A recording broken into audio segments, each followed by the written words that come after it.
Are you listening? Damn.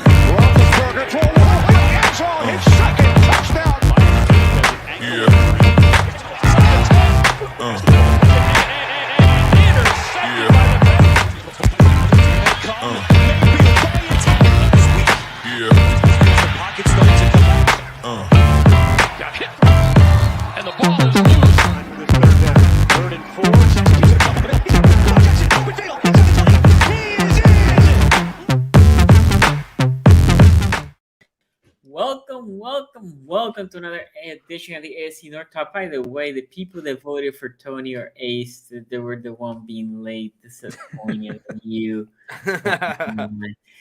Anyway, by the way, Ace, we're all late. We're all late equally. Okay, it's a team. Why do they even think that it's Tony? Tony is like never late.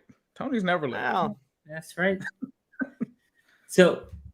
I just no show. If I can't make it on time, I can't make it at all. You just don't make it. Not worth it. Ace, I don't know if you saw this, Tony. Ace sent us a video of like one of the first episodes that we did. I think it was in my channel, right? Yeah. Is his name Tom? His name's Tom. Yeah. Tom.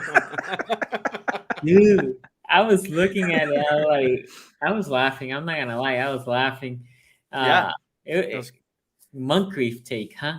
Listen, Dante Moncrief. I forget when we recorded that. We must have recorded that coming out of that training camp. It was 2 years ago. Yeah. Because I was at the training camp after Moncrief got signed, and he was. I mean, listen, he had a phenomenal camp that year.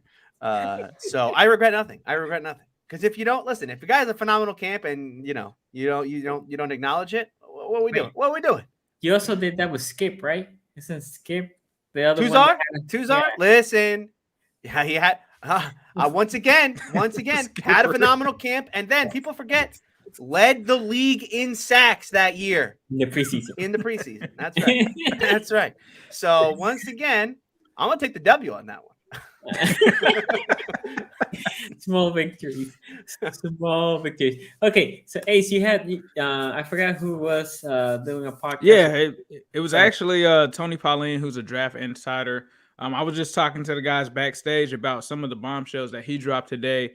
That website, I believe, is profootballnetwork.com. They also have a YouTube channel. Check that out. He does great work. I always kind of lean heavily on him because he talks to front office members and kind of gives you a gauge of what actually may happen. So some of the items that came out today for people that are interested about Tyler Linderbaum, especially when he just literally lit up his pro day with some amazing numbers. The funny thing is that he is saying that majority of the people that he has talked to about Linderbaum have only considered him to be an early second round pick. So that's kind of shocking to me because I thought that with the way that he tested, that would easily push him up into the first round. So that was a shock there. He actually had some. Before you keep going, last year we had two good centers being drafted, right? I love both of them coming out of the draft. We had Dickerson, I think it was. Well, there was. I think they both went in the second round, didn't they? Right? Yeah. That's what I was going to ask. Creed Humphrey definitely went in the second round. I think Landon Dickerson went in the second round too, because I think it was around the time that we drafted Carmen, who we drafted in the second round. So I believe he was in the second round as well. So that kind of makes sense. Yeah, maybe it's the position that the centers cannot be drafted in the first round, right? It's like, oh, don't touch a center in the first round. Right. And it could be the measurables as well. You know, some of these guys are sticklers for those kind of things. That's true. But and he's got the health issues as well. So that's somewhat kind of similar to those guys. But another one that he talked about was that Kyle Hamilton was going to be the biggest follower of this group. So a lot of people have called him the best player in the draft, top 5 pick.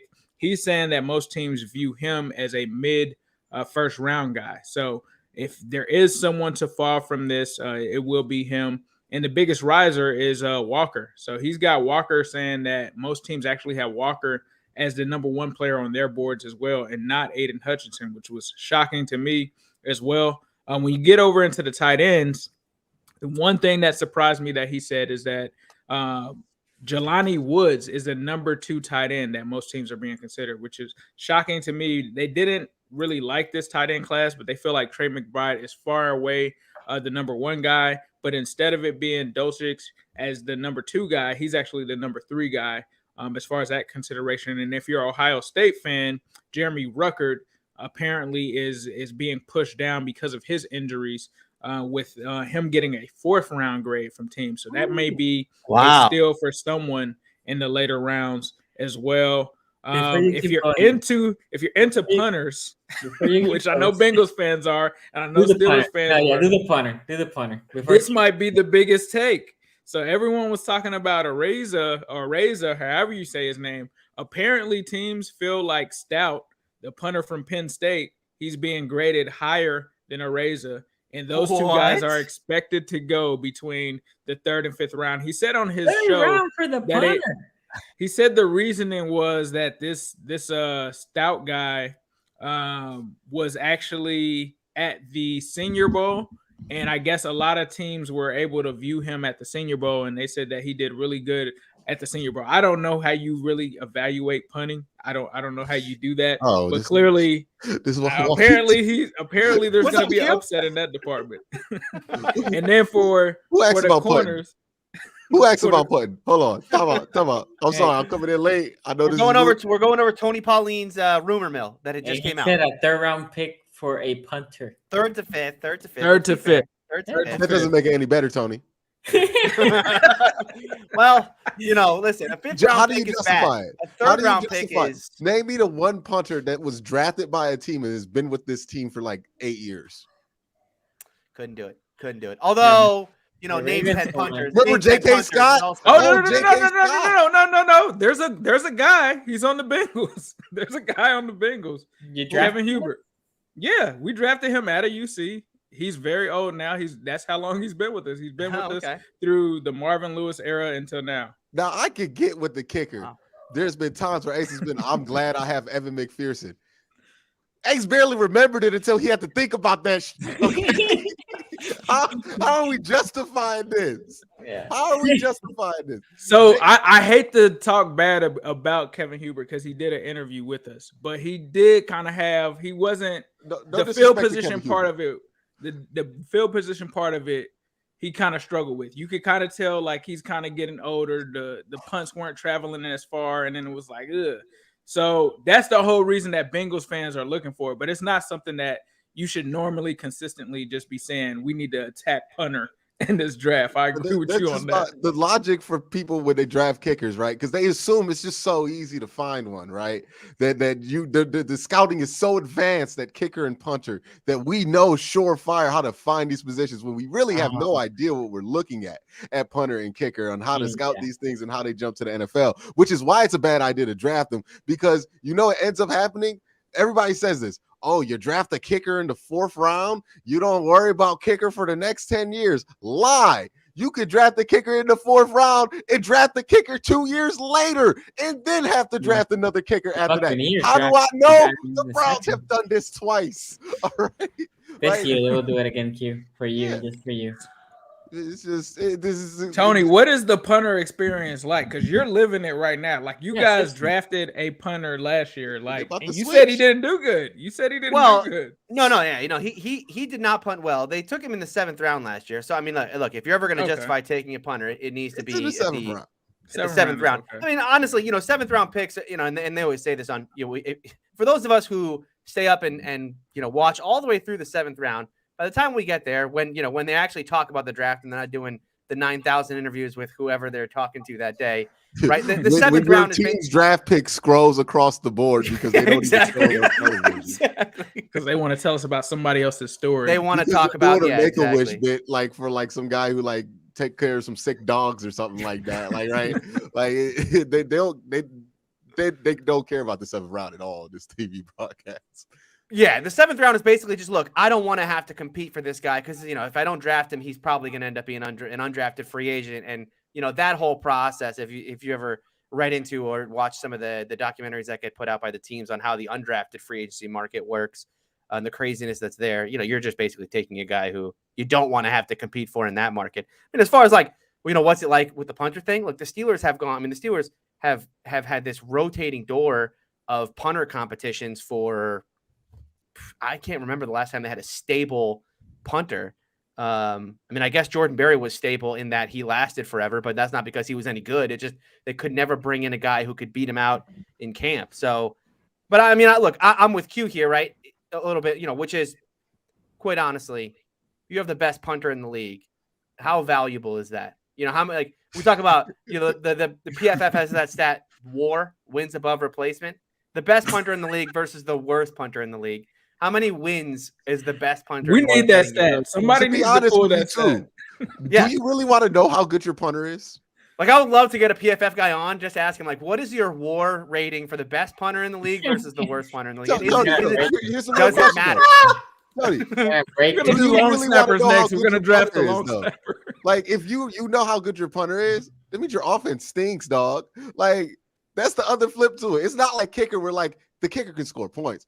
All the punter can do is make up for your team's sorry offense, dog. Like, if you have the best kick punter in the league, that means you ain't moving the ball. Like, does Kansas City care that they had the best punter in the league for like a year with Dustin Colquitt? No, they were barely punting it. He punted like 6 times that entire season.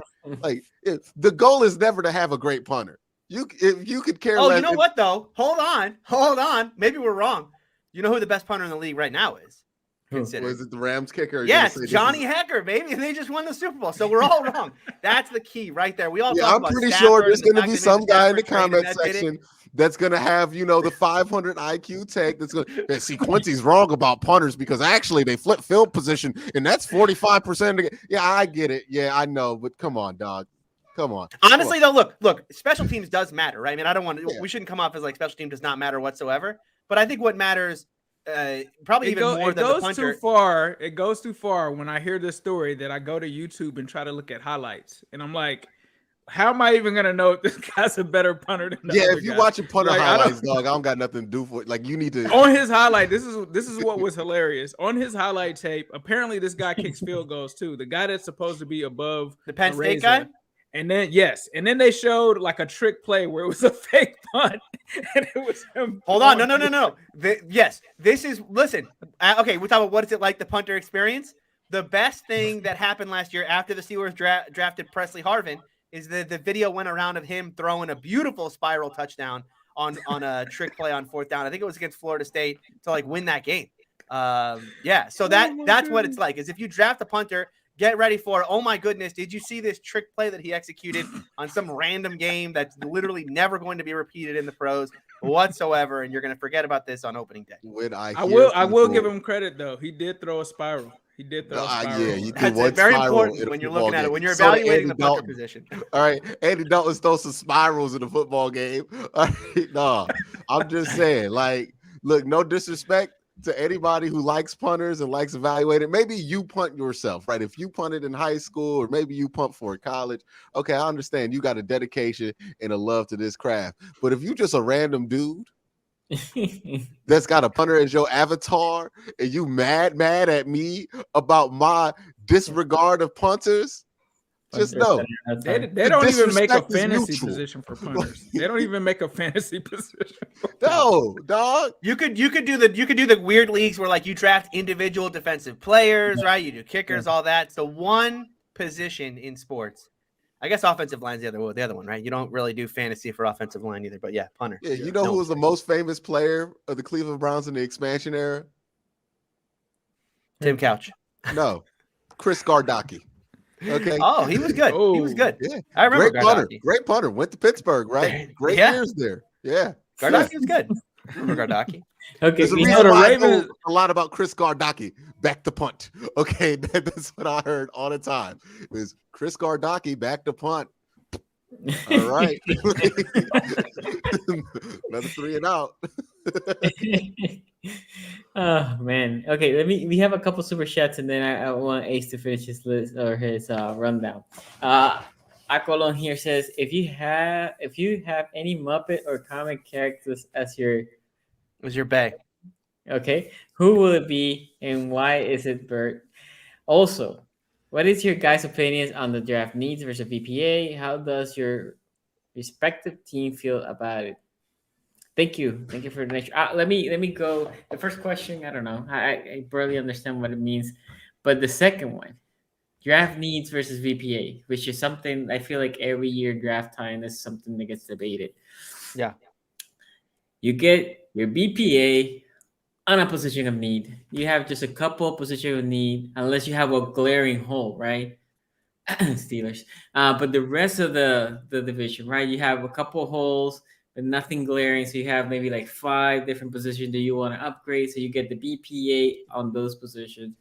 Unless somebody slides to you that is so above, right, the rest of your board, that even if it is not a position you need, then you take it. But it has to be like way above, in my opinion, of the ranking of the rest of the board. What do you guys think? I think best player available is something we tell ourselves as fans. We go, oh yeah, we're going to take them on. My team takes best player available. We don't, we're not drafting for need. But like, honestly, there are positions in every draft where, yeah, you are like teams that all of our teams are going to take certain positions off the board because they're set, right? I don't care who, look, if Aiden Hutchinson fell to 20 for the Steelers, there's not a chance in hell Kevin Colbert or Mike Tomlin are taking Aiden Hutchinson in this year's draft because they have no need for another edge rusher. As good as Aiden Hutchinson is, they're just not going to do that. You know what I mean? Like, need always comes into it. When we're talking about the Steelers, I think need always comes into it. I mean, you can boil down, the draft class and get rid of certain positions for teams. And with the Steelers, you always can do this. This year, I think you can almost boil it down to 3 positions in this year's class. I think the Steelers are very likely in the first round either going to take a quarterback, a safety, or a linebacker. And I think that's the list. I could see the argument for like if Jordan, if something crazy like Jordan Davis, it gets there. But D-line is also, if you were like ranking, D-line would be the very next need. Yeah. So yeah, I don't think I think the best player available thing is something like we tell ourselves as fans, but I think when you get into a draft room, teams are drafting for need. It's not like a team like the Bengals this year. If Garrett Wilson falls to 31, I think they're going to pass on Garrett Wilson. As good as he is, they're going to say, look, we're set at wide receiver. We're going to go somewhere else. Yeah, I think for the Bengals, it's funny that this conversation came up because Duke Tobin came out saying that they would pick best player available. But the thing is, they actually had Paul Danner Jr. kind of track some of their best player available thing. And yeah, the Bengals have taken some good players, but they've still been positions of need. When you look at some of the needs that they've had, whether it's like receiver, whether it's linebacker, they've taken those positions. So best player available, yeah, but it still has to be at a position of need. If it's something where you're stacked at, then no. But if it's a situation where it's a year in advance or it's a position where if you have an injury at that position, sure, they could take it. Like, it wouldn't surprise me if they took a safety this year, right? But that safety pick is actually for next year. That would be Jesse Bates' replacement, and they would probably have some kind of a role for him if it was someone like a Daxton Hill or something like that. So I understand best player available, but your team and your roster has to be in a specific position for you to be able to do that. You can't be like the Bengals coming off of last year with giving up 70 sacks to Joe Burrow if you're counting the regular season and the postseason, and get up there and say, oh, yeah, you know what? We're going to take another wide receiver instead of a lineman. That just doesn't work. Right. Well, and the reality of it is your need is going to dictate your board, right? Like, that's also something into it. A team might have that has no defensive tackles might have certain defensive tackles fit higher on there because that's what they need, right? That's higher on their board. Best player available is not like this algorithm that goes to like a set board that somebody else outside the team goes to. It's a philosophy within your own building of, hey, whoever the best player on our board is who we're going to go with. And your board is going to be dictated by somewhat of what you need, right? You're not going to, sure, Cam Newton might be number 1 in your board, right? If he's available in the 2011 draft. But if you have Peyton Manning, all of a sudden quarterback, those guys are dropping down your board, right? So that has something to do with it. A great example is the Browns at 44. I would anticipate that defensive tackles would be higher on their board at 44, simply because there's so many wide receivers. You can get one at 73 and 99. So that's a situation where, hey, technically, Jameson Williams is there, right? Best player available, you should take him. But if a defensive tackle is there and you don't feel like you can get one within that range of player, but you feel like you can fall back and get Alec Pierce, who's a similar player to him, then that's how best player available can work. It's based on your board, right? I don't think teams just break it down as need and just leave best player. It's a calculation by the team of, hey, what's our need and who fits, who can we use, and that's going to be our best player available, right? Who can we use? Who can help this team right now? That factors in the best player available more than anything. And when we look at mock drafts or when we look at big boards that are written by third parties, we kind of lose sight of that teams' boards are based on their needs. Yep. So Professor Chaos here says, hey, I would normally ask you this, but do any of you guys watch Pat McAfee show? Also, I saw on their show that Mid had the Ravens getting Garrett Wilson, wondering how Sonny feels. Let me say two things, Professor Chaos. I watched snippets here. PG here, Sonny. Need you to keep it PG. We're still within the first 30 minutes. Put a white beater out. Yeah. I always wear mine. By the way, that was something I learned like maybe less than a year ago, that those things are called white beaters. I did that. I don't know what the real proper name for them is called. It doesn't seem like it should be that. Feel like especially in 2022. Yeah, I think we need to upgrade that. Probably getting retired. Yeah. Yeah. Probably getting retired. Beater? We call it a beater? Well, I don't know if you can. Right? I'm not sure. I didn't even register that was related to the original meter. That's crazy how slang you just lose sight of it. Wow. Yeah. I need to evaluate my language. What I was gonna say here, Professor Chaos, is we are gonna be here live. So if they do that, you can see me standing up, turning the camera off, and going to bed because I will be very upset. I don't want no wide receiver in the first round too, because that means they draft Jordan Davis, and that's just what I'm rooting for. No Jordan Davis at 20, no Jordan Davis at 13, no Jordan Davis at 31. All right, there's no Jordan Davis there, and no Perion Winfrey at no 31. All right, leave it alone. But it would be funny if the Ravens go wide receiver. I might lose it in the live stream, so make sure you come to the live stream. and I'm not joking. I might just say.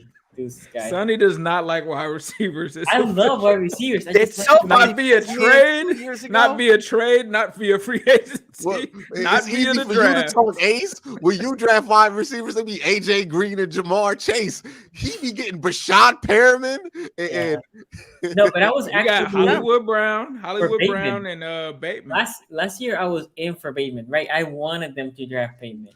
Odafe, which I love. Rushers and D lineman was the one that surprised me the most. This year, I just wanted. Surprised? I don't know if surprise is the right word there. I would call it more disappointment.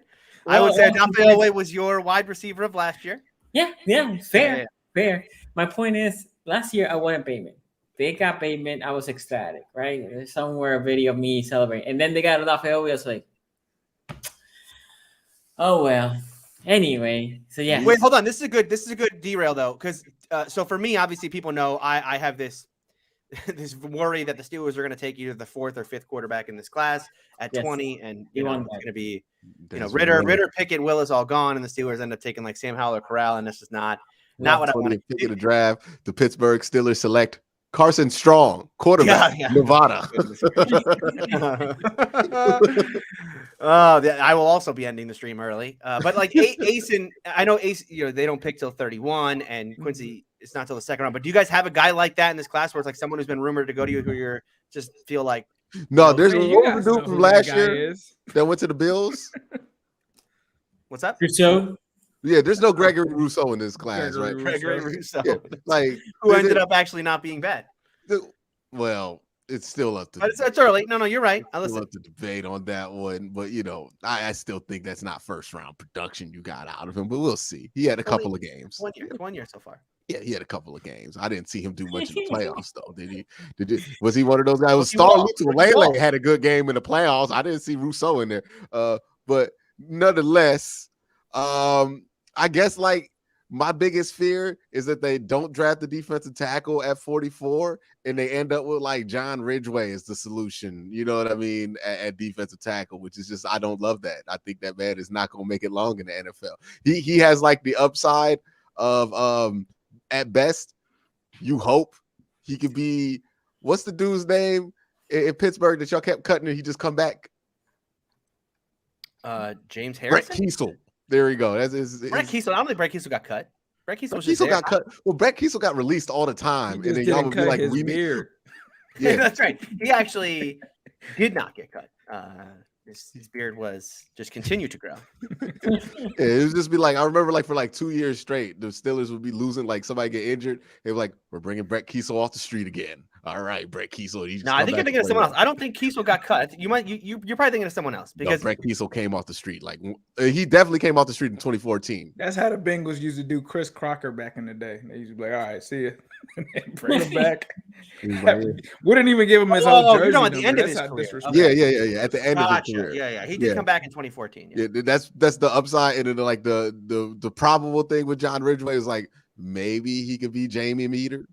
But wait, these guys you guys drafted a guy from Ohio State. I'm blanking his name last year. Tommy Togiai? Yeah, he's not. There's no solution there. Defensive tackle right now. Tommy Togiai ain't Jordan Elliott. They're still in the market, as it turns out. We don't have an NFL solution right now at defensive tackle. That's the problem. We need to, like Larry Ogunjobi, we might have to make a call, homie. Like somebody gonna have to do something. Like Predator here says Guy Park from the Raiders. He's talking Ray Guy. He must mean Ray Guy. Is he talking about punter? He must be talking about punter. Punter. It's got to be punter. Yeah. Najee, look at that. I think this is $20. Wow. Yeah, appreciate that. Yeah, appreciate that. Najee Dotson, Kyler Gordon, Jalen Petre. Leo Chenal in the 4th round. Oh no, that must be another third. Okay. Oh, he got 3 third-round picks. Daniel Falele, Cam Jurgens, Connor Hayward. I love the Connor Hayward. You got to throw Connor Hayward in there. If you could bet on something with the Steelers draft, bet that Connor Hayward is a day 3 pick. But don't you already got where did he get all these picks? So look, he continues here. Get a 1st-round pick from Atlanta for next year. CJ Stroud and Jackson Smith and Jigba next year. Go Steelers. So he's trading out of the 1st round this year. He's trying to tank.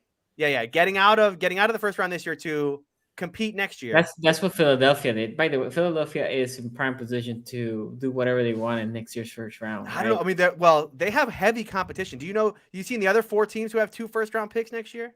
But Philly has 3 1st round, right? No. Yeah, but so you have Miami, Houston, Detroit, and Detroit got 2 of them. Yeah, but who's 1st-round picks do they have though?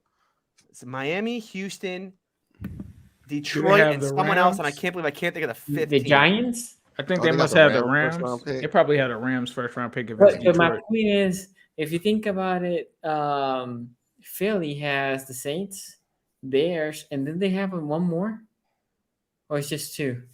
Philly has 2, I think. Okay. I think Philly has 2. But here's the thing about next year's draft class, right? Because I know people are loading up for next year's class. Look, it's for the QBs. It's for the QBs. But they're 2 big. There are 2. Bryce Young, CJ Stroud. These are guys who these are on the level of like a Trevor Lawrence. We just knew for years he was going to be the 1st overall guy. You got to really hope, though. If you're a team that's going in like we're going to trade up to get him, you got to hope a quarterback needy team doesn't get pick 1 and 2. Because if a quarterback needy team gets picks 1 and 2, guess what? There's not anything you could trade those teams to get them off. What are potentially generational quarterbacks. Who's going to be the team that takes I traded up 2 1st-round picks to move up and get Spencer Rattler consolation prize? Yeah, I mean, who is going to be the team? I'm betting on the Panthers. I think it's going to be the Panthers. They're taking Kenny Pickett this year. Remember, they're going to realize they made a mistake in camp when they bring Kenny Pickett in and put him next to Sam Darnold to go, oh, that's not good. The Cardinals?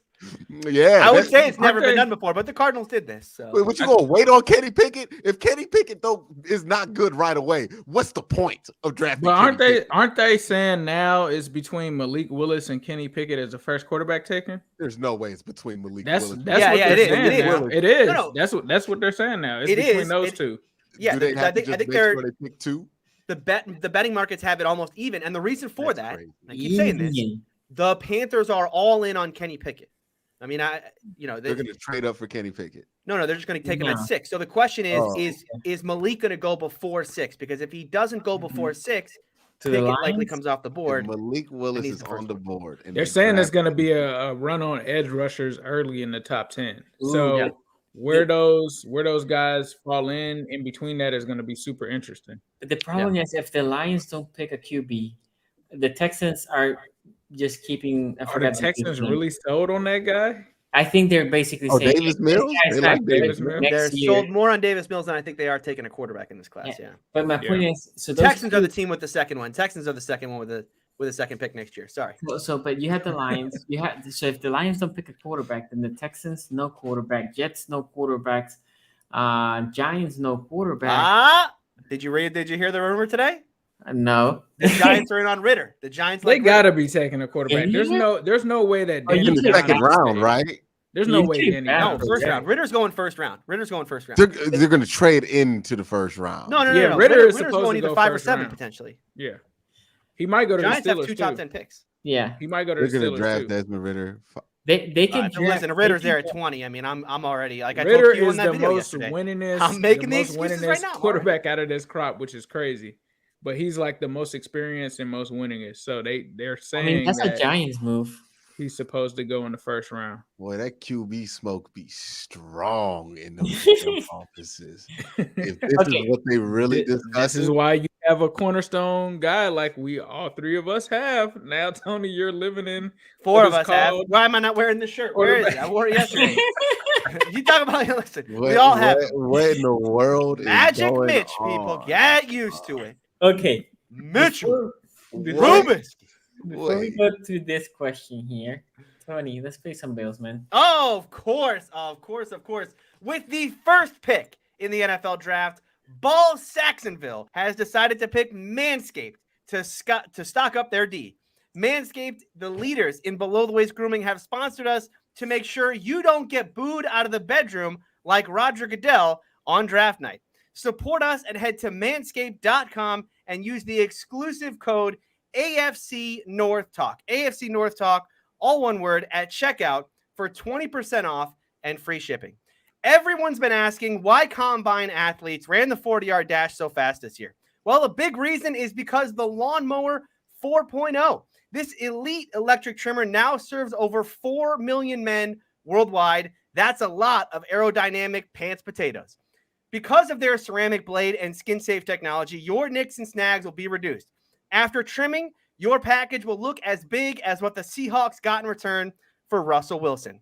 I want you to look in the mirror.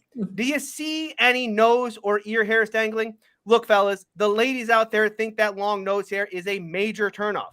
The Weed Whacker nose and ear hair trimmer is your solution.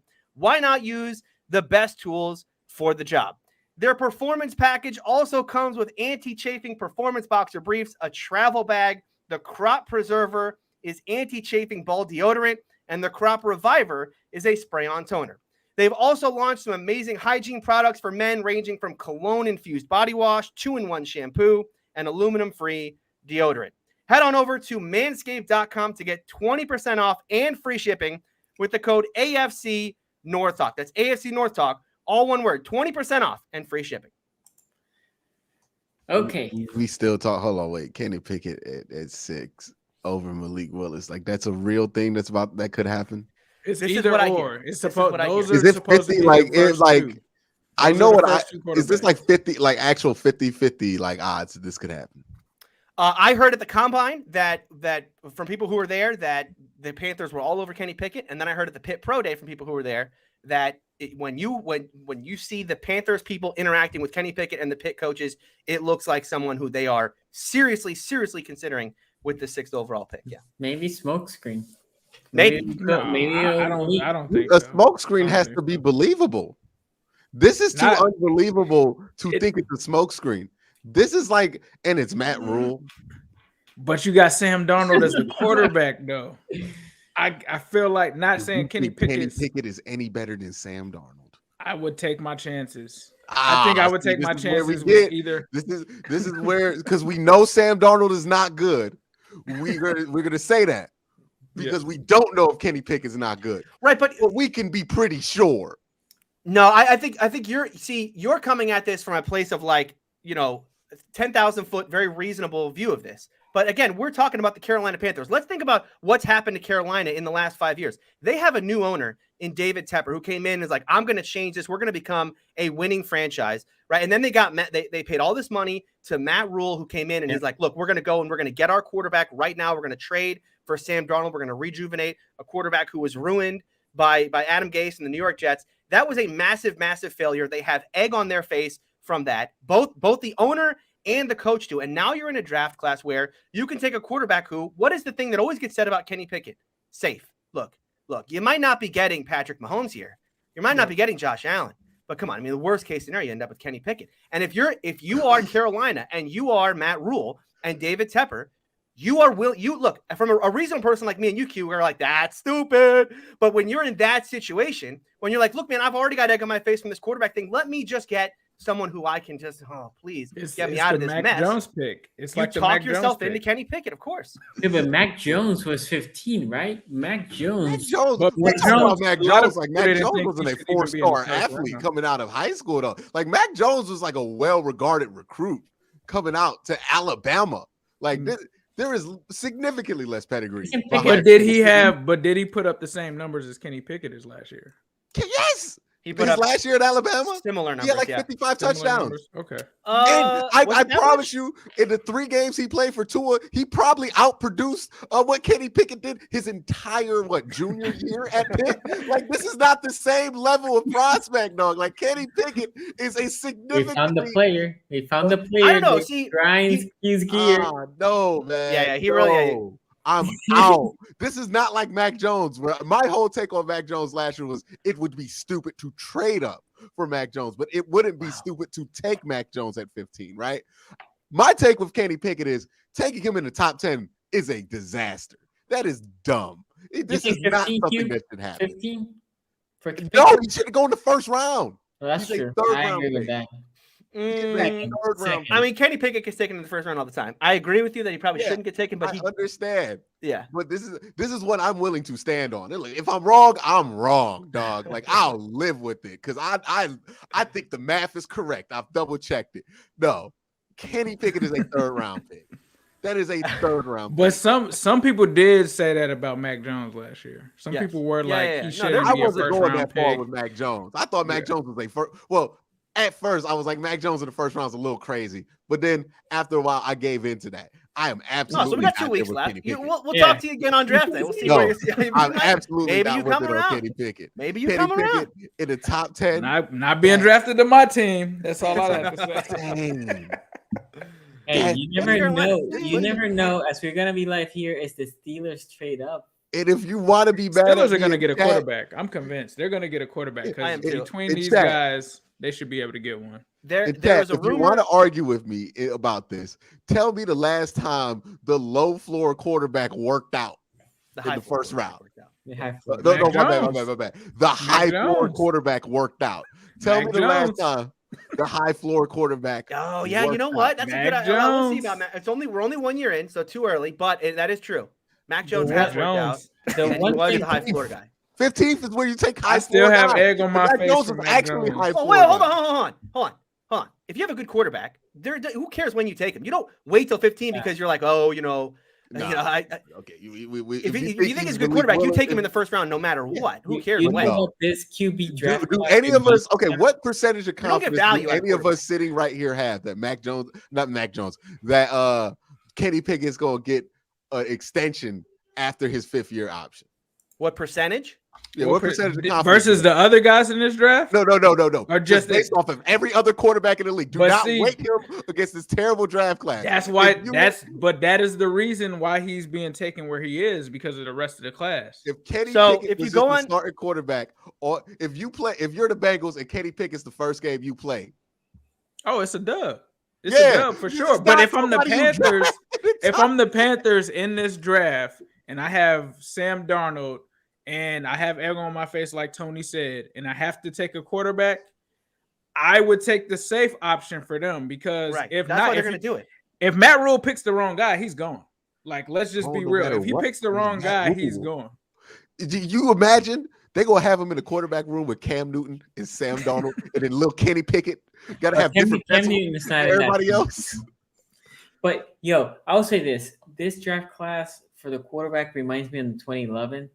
If we get one right, because Cam Newton was in that draft class and he was good, but you remember After those guys, yeah, Jake Locker, Christian Ponder, Blaine Gabbert. This is one of those kind of drafts. That is the greatness of Cam Newton. He was so great, he carried those dudes into the top 10 because nobody could believe that he was that much better than everybody else in college football that year. That they have to say, Blaine Gabbert, man, he must be something. I gotta run. I'll be back here in like 15 minutes or so. I'll leave you with this though. I asked you this on a video that's coming out on his channel in a couple days. But is there more likely that no quarterbacks in this class get second contract with the team that drafted them, or two quarterbacks in this class, two or more quarterbacks in this class get second contracts from the team that drafted them? It's more likely that none of them get a fifth. No. Yeah, I'll leave you with that, and I'll be back in 15 minutes. My sleeper for this class, and I haven't watched any of these quarterbacks at all because I tend to go off of personality when it comes to quarterbacks. I think Matt Corral might end up being the best one just from his personality that I've seen. I've seen nothing about this guy on the field or any of that, but just like the kind of personality that I saw from him that he exemplified in like his interview and stuff like that. He seemed like to me that he might be the guy from this class that might be decent. Yeah, Matt Corral can surprise people, and then Malik Willis could be something, but I'm not confident that those are going to work out. I just know that they could, right? Okay, so the problem is, which of this quarterback is talented enough to transcend their Malik Willis, right? Malik Willis, the problem that I have is if the Lions pick him, right? If Carolina picks any of these guys, that's not good either. If Seattle, how is currently constructed, not good either. If the Commanders, that's not good. If the Steelers get whoever is the most decent of them, whoever it is, right? That's probably the one that had the best chance of success because the other ones are not great and they're not going to a good situation. Right? They're not going to a good situation. Whoever goes to the Steelers, yeah. But I think some of these quarterbacks, even if they are in a good situation, aren't good enough to get an extra contract. That would be a starting level deal. I just don't think I completely agree with you, Q. But my point is, none of these. So these quarterbacks right now are being elevated because the quarterback class is not great, right? So you're gonna pair that with a bad franchise or poor constructed roster, and the quarterback's not that good. It's just a disaster, right? Like Carolina, what are you doing? How many of these guys right now are a better prospect than Deshaun Kaiser was coming out of Notre Dame? Willis, maybe. That's exactly what this. That's exactly. No, I think if Kaiser was in this one, he'd go just because he had all of the measurables. He had, everything from that standpoint. The only thing I don't know if he was more of a winner than Ritter, and that's not the Cincinnati thing. That's just what everybody's been saying about Ritter is from a resume standpoint. They feel like Rizzer has the best resume, but he still has a lot of question marks in other areas. So Rex Fortune here, Q. There's a question there for you. They want you to make a video on FTR versus Young Buck versus Utah BMox. Some of the best matches this year, all in the same week. Well, yeah, you got to throw in FTR versus the Briscoes in there too. Just some great matches if you're into some really tough, hardcore wrestling right there. I haven't been. I just think I barely can post on the Cavs channel. I'm in every day on this Browns channel. Look, I'm trying to force the time in between that. This pollen out here is beating my booty. So, I'm trying to do what I can, but I'm spread pretty thin here. Okay. Akalon here says teams retool, rebuild all the time. In your guys' opinion, when do you think it's necessary to do a full rebuild or just retool? Diversify your bonds. Everybody has that hump that they can't get over, right? Every team has that, right? For the Steelers, it was the Patriots. They could not get past that Patriots hump, right? For the Browns, it was the Steelers. They couldn't get over that Steeler hump for the longest, right? For the Ravens, that was the Chiefs. For the Bengals don't really have that right now because they just jumped all the damn hurdles in their first year of this whole thing. So like you have those hurdles, and if you get to a point to where you feel that there is nothing more you can do to get over that hurdle, right? You have given your best effort, right? And we all know what that feels like when your team has given it all and they still can't. This was the best opportunity. This is like one of those situations where, like, if it's let's say it's the Steelers can't beat the Patriots, right? And the Patriots got like 3 starters missing, and Tom Brady misses a quarter, and you still can't beat the Patriots. Time to reset. Ace kind of was ahead of this on him, and he got a lot of flack on him. When it was like, Patrick Mahomes went out for a quarter, and the Browns still couldn't beat the Chiefs. It's time to reset, right? And that's just what it is, right? When you can't beat that hurdle, even when that hurdle gives you an opportunity to beat them, then you need to re-up. But it's not reset in that case. It's well, that's what a rebuild and retool is, though. Like, I think sometimes we think a rebuild is going from one thing and just tearing it down. That's how bad teams rebuild. Good teams just go, all right, we got a couple parts that we need to throw out that are too expensive and too old, and just bring them back in, right? Yeah, the Ravens don't ever rebuild. The Steelers don't really rebuild. The Bengals haven't rebuilt. Well, they kind of rebuilt. Yeah, we just went through a rebuild. Yeah. So we've really done both. Retooling, where it's like you're fixing what's there, right? Like you're not doing an overhaul. The Browns rebuild. And this is why we've been rebuilding for a long, long ass time, because rebuilding is not where you want to be. You want to be at a point where you want to retool.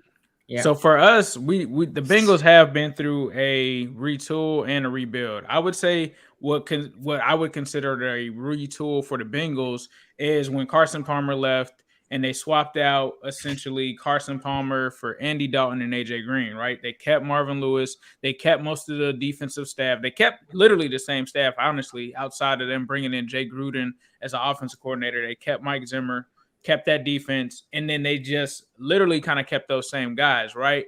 When we got rid of Marvin Lewis, that was a full rebuild because you got rid of the coaching staff. You ended up getting rid of a lot of his players, phasing them out between those years. And rebuilds take time. Like, unless you're the Dolphins and you're just trading everybody when they were tanking for Tua, it takes some time, because if you got guys that have contracts like we did with Geno and Carlos, you got to move those guys on. And so a rebuild for us, everything was pretty much cleaned as a slate. We probably literally only have like 4 players left over from the Marvin Lewis rosters.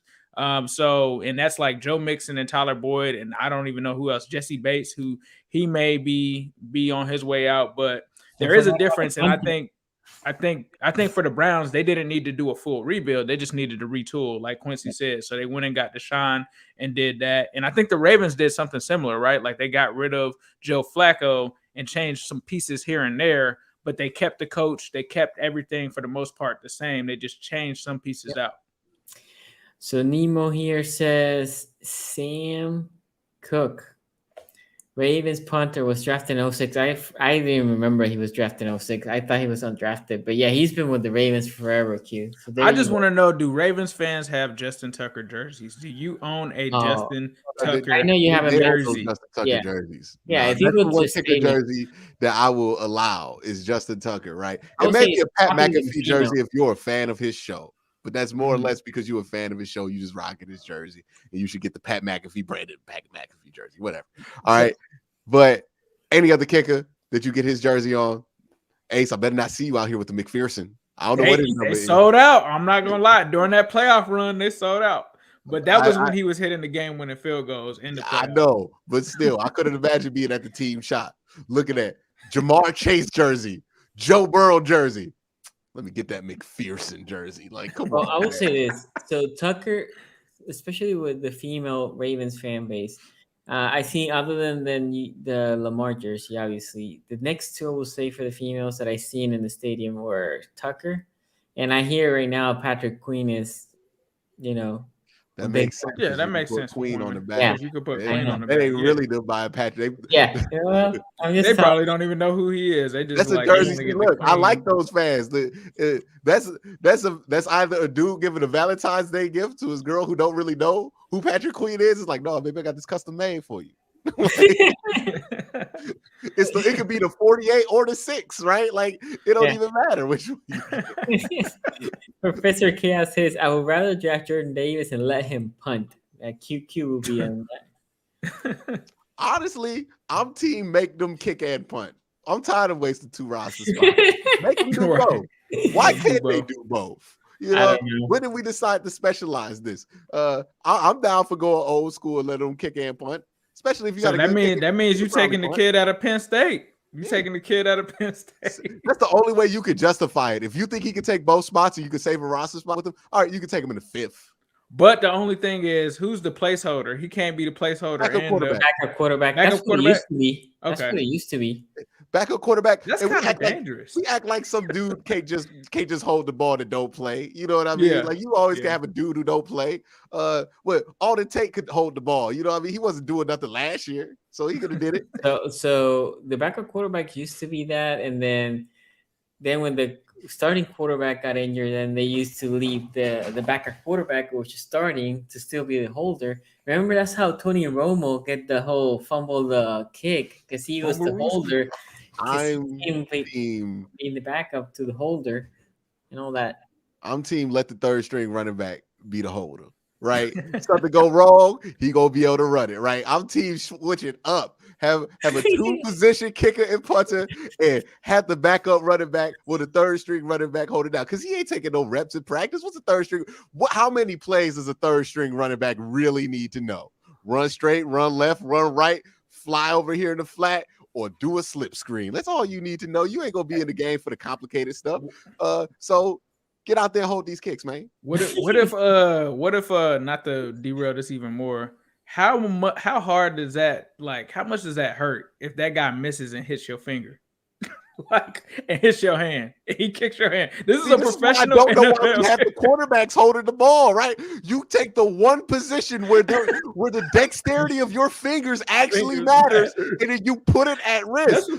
A running back, you can just take them things up and hold it on your chest. What are we doing out here? Like, that's what I was thinking. We haven't thought about this ever, and we just been doing it the same way forever. You know what? Somebody give me a job as a head coach. I will not win that many games as a head coach because I'm not a genius or anything. But I will change the league because I'll be the dude who out here punter, kicker, same position, and third string running back holding the ball. And that's going to change the league because I promise you it's going to come in handy once or twice. And some teams are living dangerous because remember they started that whole trend where we only going to take 2 quarterbacks on the active roster. Yeah. So like you got this guy literally holding the ball, putting his fingers in danger. And by the way, you're asking this guy to watch the game so closely that he can jump into the game plan seamlessly if an injury, which is very likely in the sport of football to happen. Running back, you don't got to know what's going on to get in the game. All right, third string, we need you to run right. Cool, I'm running right. Let that man hold the ball. And it works out better too, Q, if you fake it. Because if that's the dude that's gonna get up and run it, he can pass, he can do a little shuttle pass or whatever, and he can run it. I don't know why we are so obsessed with making the backup quarterback do this. Why does he need to do that? The punter is the one that does it for us. But anyway, Alstream here says that makes even less sense. What you gonna do if that ball get fumbled? He throws it sometimes. He has what to he throw gonna it. do with that? He gonna run with it? He gonna kick the ball. I guess if the punter messes up his hands, it doesn't matter because he still has to catch it and punt it. Yeah. He still has to catch it and punt it. The thing is, like, sometimes punters be like 42 years old, and Sam Koch, he can't be young, right? He gonna do with that ball get bounced around other than fall down, right? Third string running back get that ball that bounce around on him, or he get a bad snap, and he gonna pick that thing up and go, this is an opportunity for me to get some more snaps, and he gonna run like his life is dependent on it. Remember when Marquette King was out there punting the ball, getting 20 yards off fakes that weren't even designed? I'm just saying that there's a level of exploitation that we could do there that I feel like coaches are afraid of. Okay, so Alstream here says, please give us another Zoom Q live this year. Jerry, I will be attending the invite-only draft party at the Bengals Stadium for round 1. Look at him. He's invite-only. Oh, Ace, okay. I got a ticket for you or someone else who needs it. I appreciate that, Jerry. Unfortunately, we're going to be doing a live stream, but we might have to do a giveaway or something like that. That's dope, though, bro. I appreciate you for inviting me out there. That's dope. Show up late to that party though. You remember where you picking, right? Yeah, because I think Duke Tobin made a joke like we're gonna be picking at midnight, and I was like, wow, yeah, No, he's it's not right a joke. about that. That's That's not a little. joke. Yeah, not a joke. Last year when I watched the draft, I finished watching the draft. Then I cooked breakfast, ate it, and my kids woke up. I cooked them breakfast, and then when everybody left, and then I took a nap. Yeah, Nova Stone here says dream scenario is Kavion/Davis to Ravens or Bucks. Too many Clamp says, why do people forget that Bake is the reason the Browns are a real team in the NFL? I love this one. Maybe not the Browns' future, but never forget what he did for teams. Oh God, I'm so tired of Baker Mayfield or Oklahoma fans talking like they brought the Browns to win like 4 Super Bowls. Like you won 11 games once. Hey, you won a playoff game. You won a playoff game. In a playoff game with no fans in the building. Congratulations. What did you do the next time you played Pittsburgh? And then what did you do the next time after that? Yeah, okay, yeah. Like, it's like, come on, dog. Like, yes, we had a good season, but we not out here building statues for Derek Anderson, are we? Like, come on, man. Like, what is this? What is this obsession? Yes, the Browns were bad before they drafted Baker Mayfield. You know what else they did? They added like 4 Pro Bowlers in that draft when they got Baker Mayfield. None of them are named Baker Mayfield, by the way. Denzel Ward, Nick Chubb. And they also got Wyatt Teller in the trade the year after. Mm-hmm. And they got Jarvis Landry. Like all these dudes who made the Pro Bowl, they signed with the Browns after that 0-16 year. None of them are Baker Mayfield. I get it. He did some things that helped in that success. But why are we acting like Baker Mayfield was the only reason this Browns team was better than 0-16 when he wasn't even one of the Pro Bowlers that they added that year? Like Myles Garrett didn't have nothing to do with it? No. Yeah, Evan Stone here says Bengals needed Sewell, but drafted BPA in Chase. They talked about that too. Chase was still needed, right? Because you lost AJ Green, you needed a deep threat. John Ross didn't really pan out, so a lot of people felt like even though Chase might not have been the immediate need, it was still a need for the Bengals. Like they felt like that was like the second thing that they needed. Noah Stone here says it would be funny if this QB class ends up great. Yeah, I mean, I don't know if it will. Not great for the AFC. I don't know if that would be a good thing. It's already kind of loaded over here. We don't have room for nobody else. I have absolutely no worries. We're close. Every great quarterback class we knew was going to be a great quarterback class coming into it. Yeah, there's none. This doesn't catch you by surprise. When you have a great quarterback class, like you get a quarterback, right? Yeah, there's one Tom Brady in the 2000 draft, right? Like there is not like Spurgeon Wynn wasn't also balling, right? Like that wasn't the case. You know what I mean?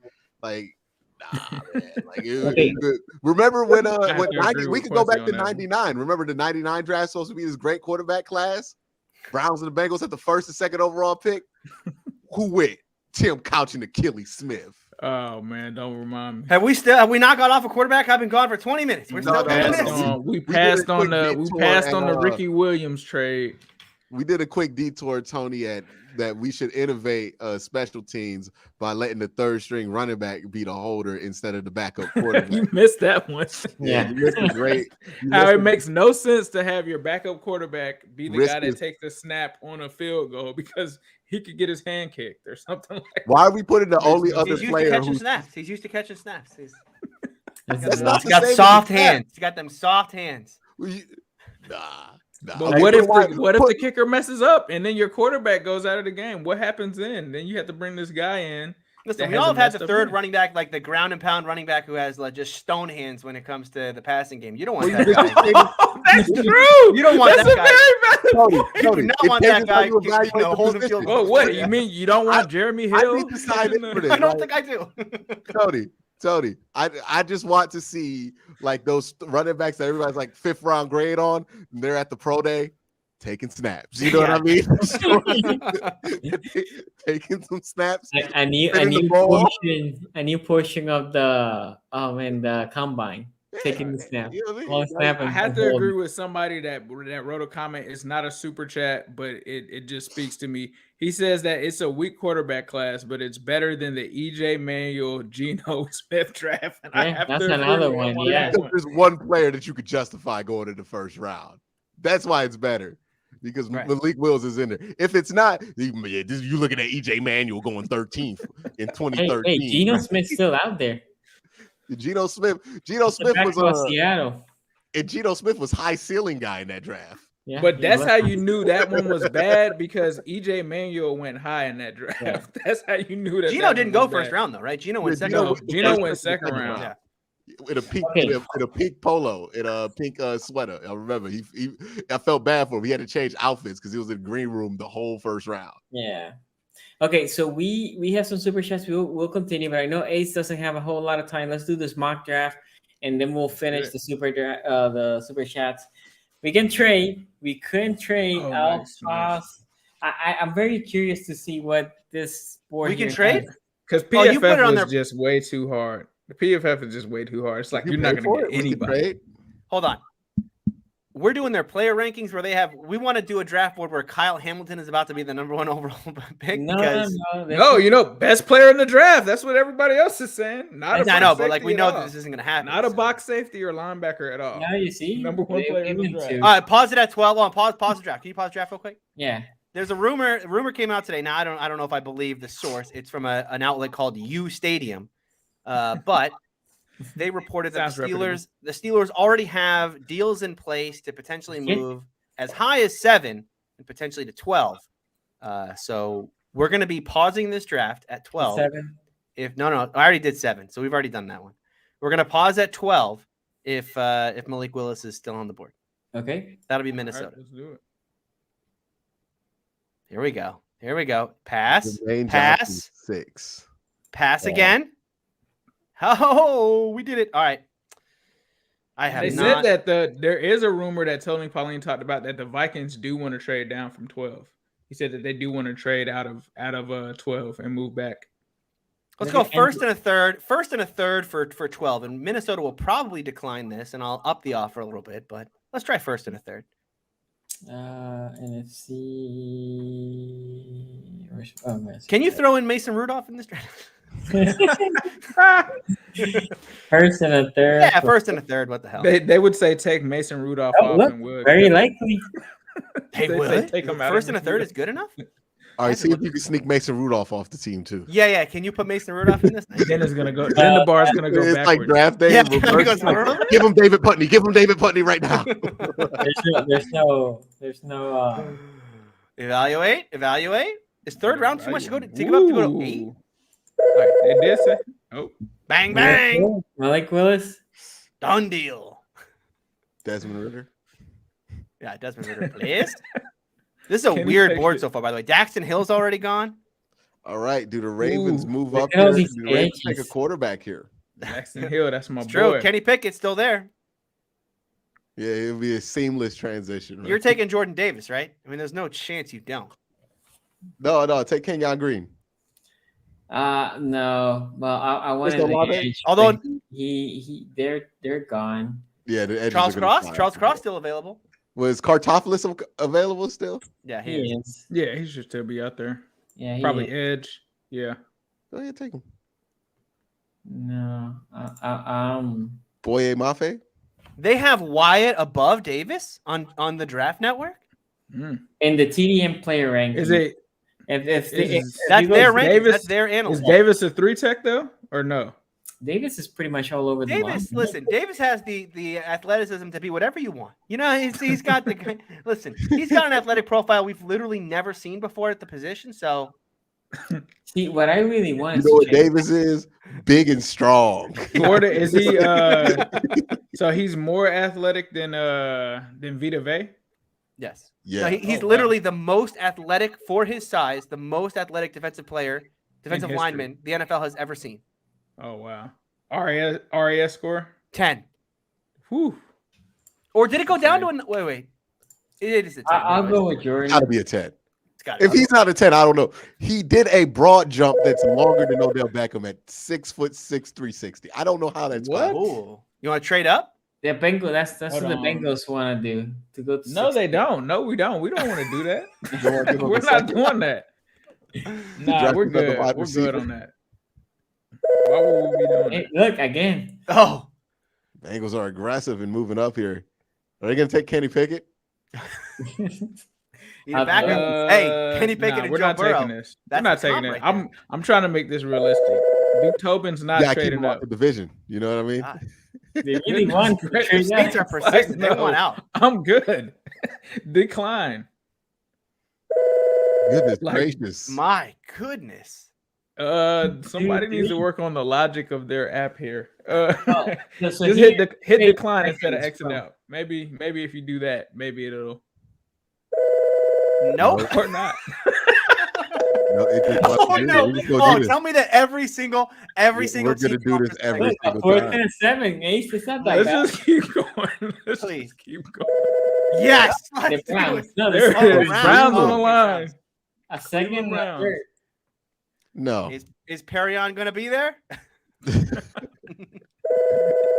This is amazing. Oh goodness This gracious. is absolutely amazing. Oh my Oh god. wow. Oh wait, Nope. wait. This is you're not giving Nope. your first. You're not giving your first. I'm Yeah, not you're giving your my second first, and your third away Yeah, but This is for- my stupid. No. second and my third. for a first and a fourth. Nah, I'm good. I'm good on that. Amazing. Browns. No. We're playing telephone, Quincy. Nah, we're good. This is It'll be a long incredible. drive. I already I hope this traded happens you for the that next 2 L. rounds. Okay, We hey, gotta all be right, able to here we turn go. this off, right? All right. We made it. All right, let me see corners. corners. Oh, I think all the corners are gone. Oh no. Elam. Elam is Elam? still there. Taylor's still there. All right, let me see centers. That's an IOL. IOL. IOL, Bottom yep. left. Interior offensive line. Lindenbaum is IOL already gone? gone. Yeah, Lindenbaum Yeah. just went. Tampa. Ah, Which is I should've stupid. took the trade. Tampa just re-signed what's his face? Jensen. So, yeah. Man.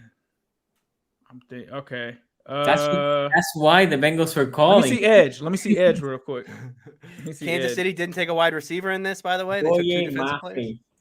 Ooh. Oh yeah, Mafe. Whew. All right. Let me see. Yeah, let me see everything real quick. Let's see who the top players are. Give me Zion Johnson. It's not a bad pick. Give me Zion pick. Johnson. He'll be able to play guard or center for Look, you. no calls. He played. Thank goodness. This was becoming a real meme right here. This. It was like I started to get anxiety anytime that the pick went by. There it is. Oh wow. Let's see. DeMarvin Leal, no. Isaiah Spiller, no. Desmond Ritter, no. Perrion Woodfrey, yes. Take him, please. Shocker. Easy Shocker. pick. That card was already turned in. This is Quincy's gonna speak that to existence. Okay, He is, so yeah. in mock drafts now. long haul. Ooh, Ed there's a Ingram's player on the good. interior I like. Is it Ed Ingram? Yeah, no. Well, Ed Ingram I like, but not this early. DeMarvin Leal, Travis Jones is still there. Ooh. See what I mean about that drop off though after 44 is like Going you down get low. Travis Jones or Logan Hall right there or Perrion Winfrey, and then it's John Ridgway right after Oh, that. what? They have him at 67? Yeah. Right You know there. what? This I'm is not going. TDN's. Who is TDN's Who did you take? ranking? I took the tackle. You took Bernard Raymond? Yeah. I'm not trading up. No, I already traded. up. Here we go. All right, here we go. Here we go. Over again. under. Yeah. And rough. Bengals already This is trying to great trade TV. up from the second round. Decline. Fourth rounder. You know what? We'll take it, bro. Let's just try to throw the formula off real quick here. Let me see your tight ends real quick. We gotta do this stuff that they do in the draft when somebody trades up. Give me Trey Who's this McBride. for? Steelers. No. I got 2 players that are still on the board that I like, so No. Steelers. they'll know. A seventh. Tony. To go up one pick, I got two guys I Send them like. the It doesn't matter. They voicemail. take my guy, take the other one. They didn't even take my guy. Mechie went. Logan Hall went. Wide receivers. Receivers. All right, the two guys I like a lot: Travis Jones, who can play nose, and I don't know if you guys know this, but Tyson Alualu is 35, and also I like George Pickens as much as I like any wide receiver in this class. So let's do that. Let's get Malik Willis. Let's get Malik Willis a big target down the field. I went to school in Florida. Happen to know a lot of Jags fans. I was in the room when they picked Tyson Alualu in the top 10. They were so pissed. Were they? They were like, "Who the f- is this? Tyson Alualu?" Browns trying to trade with the no. Right to the second round. No. No wonder everybody's using PFF now. Come on now. Yeah, this is getting a little ridiculous. You want to trade up? You are trading up? Why not? Who do you like? Don't you have to pay for this too? Like, not a receiver. Will not be a receiver. I would get my money back immediately. It won't be a receiver, guys. No, it won't be a receiver. You sure? You sure? Ooh. Do the Ravens draft the running back here? Yeah. Isaiah Spiller. It's got to be the trenches. No, I already went trenches. Although. Do you want to rely on 3 runners of the football that are all coming off of lower extremity injuries? Big facts. Big facts. There's a rumor that we might get Gordon, which doesn't make me happy. Melvin Gordon? Yeah, well, the fact that they're talking to Melvin Gordon should tell you a lot about how they feel about the recovery of J.K. Dobbins. You know what? Everybody who runs the football for your team to get in the room and be like, "Hey, man, remember you had an ACL injury? Yeah, dog, my ACL injury was like this. No, I had an Achilles injury. It was like this." You don't want to reminisce about rehab. Like, that's not what you want. I think that, I think when I heard that they were talking to Melvin Gordon, my first thought was, what do they know about J.K. Dobbins that we don't know? Because there's no way if J.K.'s healthy and he's like, "Oh yeah, I'm ahead of schedule," that you're talking to Melvin Gordon. But if he's behind schedule, Tony's stirring the shit. I'm gonna go with. I'm just saying, it makes sense. Ooh, I see you thinking about hitting that button. Wow, there's a lot of good players left. I like this board. Yeah. PF might come back around here and get Carson Strong. TDN is really low on certain guys that I like a lot. I'm gonna go with the tight end. Where is it? There it is. Right. Not the Virginia kid. We just talked up the Virginia kid like 2 segments ago. I know. I know. There you go, Browns. You want to trade back? No. This is for you to trade back. No, if the Texans wanted this pick, they got to take Baker Mayfield. So buzz off. Another one with. They had their opportunity to get this pick. Okay. They didn't want to take Baker Mayfield. Right. Quincy, are you doing a live commentary of Baker Mayfield's podcast he was just on, like a watch along? Just let that boy talk. You know what I mean? Can't wait to see it. Let me know when that's going live. I'll be. Oh, that already went live. No, it already happened. It happened. Yep. Okay, what do you want, Q? Well, Baker wants real Browns fans and real Clevelanders who kiss his ass. Let's go wide receiver here.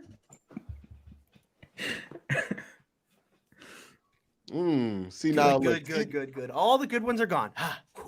TDS. There's a stiller. I mean, there's a little still up there. I'm gonna take Pierce. Yeah, Pierce is that would be a good move. That would be a good move. How many rounds are we doing? Tony's not a fan. I'm not a fan of Pierce. I do. I mean, I like Wan'Dale Robinson, but Tony's not a fan of this pass catcher. Let's go. Let's go. Let's go. Listen, Chase Claypool. I was, there are a lot of year away from me saying I was vindicated on that one. I think that's. It could be Dante. Did you do 2 rounds or 3? 3. This is just it's almost over. Gracious. All right, I'll just take the trade up. I traded my 3rd round pick. What am I? I'm like waiting for my 3rd pick to come up. All right, let me see. Let me see corner real quick. I want to see who else is available outside of Taylor. You know what? And realistically, they'd probably take Alontae Taylor, but I know that Kobe Bryant is going to be really good for them as a zone corner, and that is what Eli did for them last year. And he can also potentially play some safety, according to Tony Pike. So I'm going to go with Kobe Bryant here with that pick. We're almost done. We have a Cleveland pick. There are a few more. We got a few more phone calls to make, and then we'll be All right, we'll be got done that. here. Fine. I'm gonna go straight. There you go. All right, guys. I got to head out to go grab my daughter, but I'll All be right. listening. All right. Have a good Take one. care, guys. Yep. All right, who's Go ahead, Q. Your last pick. My last pick. We're just gonna throw darts at the board at wide receiver here. My receiver. I'm gonna take Justin Ross. It's not terrible. Okay. You going wide receiver too? No. Well, Kingsley and Barney still there. I don't like that. Majai? Majay Sanders, he's gone, right? No, he's still there. Is he? Yes. Oh, 132. I'll take him. That's a guy. That's a guy Ravens would take. Undersized guy. Light. We had okay. So let me see here. These are picks.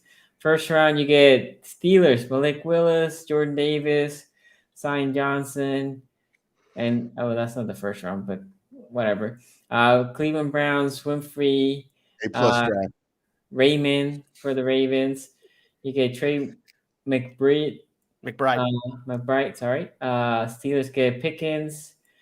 Ravens get, how do you pronounce his name? Dolchik? Yep. That sounds about right. Pierce for Cleveland. And then Ravens get corner Taylor Britt from Nebraska. Cincinnati gets Kobe Bryant, Justin Ross, and the Ravens finish with Sanders. Okay. Not bad. That's Now 2 out of 3 now. I've traded up to get Malik Willis. Yeah, just making it happen. Yeah, okay. like Q with Perion Winfrey. I am speaking it to existence. That's right. It's like that. Where is Baker's family? My family will slap me silly if I risk millions talking like that. I mean, he's already lost the millions, so he's trying to just regain them at this point. Look, man, let that man they just need to let that man be released. Just release that man already. You know what I mean? We just be done with it. What's the worst thing he said today during that show? He didn't say anything that bad. It's just annoying that he was like, it's just Baker Mayfield shit. It's exactly what you would expect he would say. What do you think he said, Tony? No. I mean, I watched the first hour. I was expecting him to say way worse things based on the commentary I'd heard on Twitter. Nah, he's gonna do it in Baker Mayfield way. The only thing he said that I really don't like when athletes do this is when they do the whole I wish I could go to someone's job and boo them at their desk. It's like, okay, Baker, there's a few million reasons why you have to put up with fans in your home stadium. And then some of us don't get paid millions of dollars and still get harassed on Twitter about our ability to do our jobs. That's exactly right. All right. I don't want to hear this shit from you, Baker Mayfield, when you said your fans and people like me over here because we said that you're not good. I'm not booing you in the stands. Get out of here. I think he also did the whole gatekeeping thing too, where he said, real Browns fans, real Browns fans, and real Browns. The thing that got me was true Clevelanders. You from there it is. Yeah, that was a true Clevelander. Like the true Clevelanders are not the people who rock with you, Baker Mayfield. They're the people who. What is a true Clevelander, by the way? That's the thing I didn't get.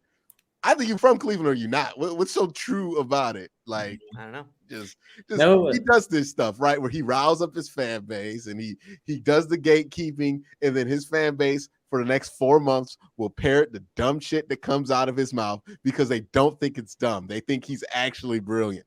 And then I have to hear it. So then I get annoyed by it. And I just want him to be released now at this point. Let him move on. Let his fanboys move on. And let's just wipe our hands of it, right? Like, can we just not? Yeah. I don't want to talk about this dude no more. You know what I mean? Just let this man not be on the team. But as long as he's on the team and he does stuff like this, that's AB's. That's AB. That's AB's. I mean, like you said, future Raven, Antonio Brown. Yeah. No. TB. AB and Baker Mayfield are going to make great teammates in the XFL at this rate. You know what I mean? Coached by Hines Ward? You're going to get that right.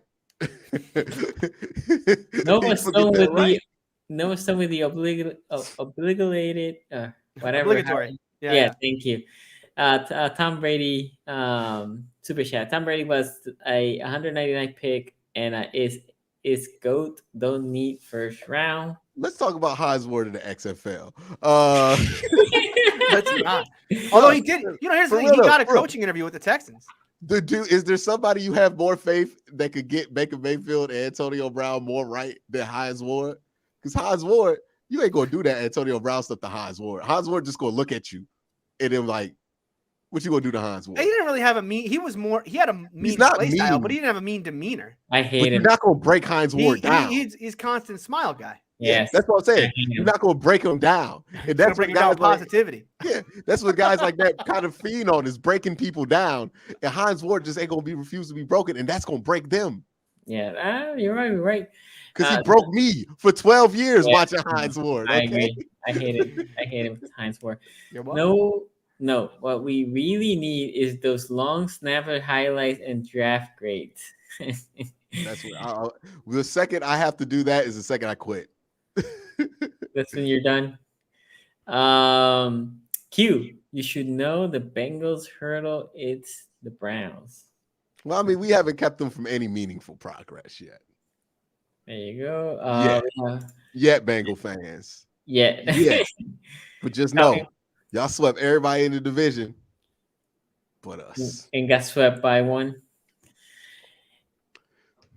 Ace. Let the Bengals make a trade, bro. This all they want to do and make a trade. Yeah. Wow, my draft was going crazy. Yeah. Okay, but Q, are you a real Clevelander like Baker? A guy who has only lived in the city since 18 because he's obligated to because of his job. And look, we can make fun of that comment. The thing that I found more egregious is like he really does believe that he changed the franchise in 2018 pretty much by himself. Like he buys into that the stuff that you hear from Baker fans.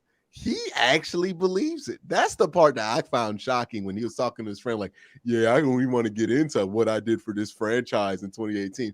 Like, what exactly did you do for this franchise? Like, yeah, you had 2 decent years, but you also had 2 years that were disappointing to the point to where this team was supposed to make the Super Bowl or at least have Super Bowl hopes, and you didn't make the playoffs. So what exactly did you do? Like, he believes his own hype at this point. That's wild to me. I agree. So I don't watch Skip and Shannon that much, but I saw a highlight of Skip Bayless talking about the Browns being a joke franchise and how Baker lifted them up and how Baker made them win a playoff game when nobody before him had been able to do it for whatever many years. So that's probably what Baker thinks as well. A low bar does not get you into the Hall of Fame. Well, that's true. Just because the Browns bar was low for what they have achieved does not mean that just because you raised it a little bit, you are suddenly a Hall of Famer, right? You have to raise high bars to get into the Hall of Fame. You have to raise high bars to consider yourself at that level. And all he's been doing is dunking on an 8-foot rim with claiming those as accomplishments. Oh, I made the Browns better than 0-16. That's dunking on an 8-foot rim. Congratulations, dog. Yeah, I think also what he thinks, because and I only heard a couple highlights from this interview saying that he had like 4 coordinators or whatever. He's basically saying, look, this was a dysfunctional franchise and I overcame all this and made them win a playoff, right? We won a playoff game. So he's basically saying, I won this. And this is, again, an argument that I heard saying from Skip, that he won despite of the franchise. And imagine, Sonny, if you're Myles Garrett listening to a dude talk like that. Yeah, no. He didn't make friends. Like you're not, they're not a part of it, right? And this is what the Baker fans don't see is like other people hear this, and when he says stuff like this, like he's the only person that mattered in this whole rebuild. It's like there were other guys who did their job better than you that entire time. Nick Chubb did his job better than you. And look, Nick Chubb's not the type to take this personal, but others are, right? Clearly are, right? Yeah.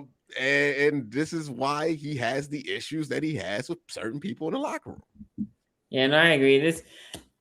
Look, I didn't watch the whole interview, but I agree with something that Q said. This is the time I think that the Browns should just cut bait because obviously there's not right now a trade market for Baker at all. Looks like it. I don't know if what they want is to wait and see if somebody gets hurt and then there's a market, but a team might just go with Garoppolo before they go with Baker, not because of talent, because Garoppolo doesn't complain as much, right? It's easy. Well, 'cause Garoppolo, if they you want drafted a Garoppolo to be the quarterback. backup, you have no worries about that. Yeah, exactly. That's what I guess that was my point. They drafted a guy and Garoppolo didn't flinch, right? Garoppolo said, okay, yeah, no, I'm excited to, keep competing and blah, blah, blah. That's what you want your guy to say. I mean, that's what Flacco did when we drafted Lamar in the first round. He was like, no, I'm excited. I'm still the quarterback here. And, I'll compete. And when he got benched for Lamar, he just did whatever he had to do. And that's what a guy like Garoppolo would do if you trade for him because you trading for a patch, right? So I think, like you said, Q, I think it's time to just cut bait and say, okay, we're done. We're done with Baker. Mhm. King Tyrell says Baker lobby for Kitchens to be the coach, which was a terrible move. I think we all made fun of it when we started in this podcast about Kitchens and the bad hire that Kitchen was as a quarterback. So Famously bad hire. yeah, but to be fair to Cleveland, they saw it in a year, and they're like, okay, we need to break this because Kitchen's such a horrible hire, and then just pivot and go. Now Stefanski obviously was a good hire, but you can say equally the Stefanski this year. I don't know if you agree with this, Q. It's in a hot seat because you have Deshaun Watson, you have a talented roster. Pardon that Watson It's a for a long term.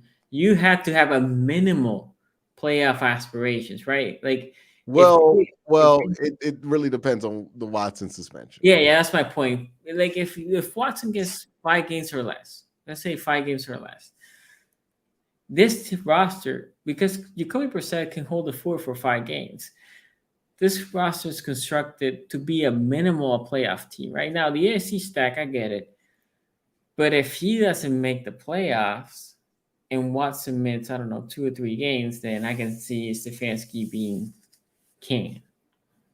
Do you agree? It would be hard for him to get. I think it would have to be a complete disaster for him to get fired. Okay. So you think he has still at least this year that even if he has similar season that he had last year, which was what? Yeah, if he had a full year with Watson, no suspensions or anything, and he stunk, then it would get gone. Right. Gotcha. But I don't know if this year would be enough. Like, it would have to be a complete meltdown. Gotcha. Okay, well, guys, thank you for watching. If you like this content, please give it a like. Please subscribe. Next week, I'm not going to be here, but the guys will be here. And the following week, our live show is going to be the draft day, right? We are coming on draft day. So we're coming in later. It's not 5 o'clock. It's going to be on draft day.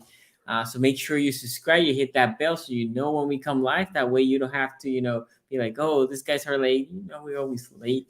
So come by, make a like, give us a grade down here in the comment section. What do you think of our draft? Just give for each of us a grade. Thank you for watching. We'll see you next time. Peace out. Harris after that last run at 94 yards.